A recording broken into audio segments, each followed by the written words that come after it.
ગુજરાતના પ્રવાસન ક્ષેત્રે કચ્છ સૌરાષ્ટ્રના દરિયાકાંઠાના બીચોનું ₹130 કરોડના રોકાણથી આંતરરાષ્ટ્રીય ધોરણ મુજબનું પરિવર્તન થયું છે.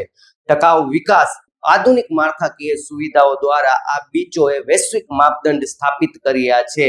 આ પ્રોજેક્ટ VGRC રાજકોટ 2026માં આકર્ષણનું કેન્દ્ર બનશે. પ્રધાનમંત્રીના દેખો અપના દેશ અભિયાન હેઠળ ગુજરાતના શિવરાજપુર બીચનું આંતરરાષ્ટ્રીય ધોરણ મુજબનું પરિવર્તન થયું છે. દેવભૂમિ દ્વારકા જિલ્લામાં આવેલો આ બીચ હવે બ્લુ ફ્લેગના પ્રતિષ્ઠિત દરજ્જાથી સન્માનિત છે, જે તેની પર્યાવરણ મૈત્રીપૂર્ણ ગુણવત્તા દર્શાવે છે.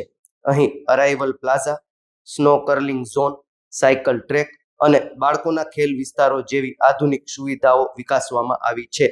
આ વિકાસ ભારતીય પ્રવાસીઓને વિદેશ ગયા વિના વિશ્વસ્તરીય બીચ અને આધુનિક સુવિધાઓનો આનંદ પ્રદાન કરે છે.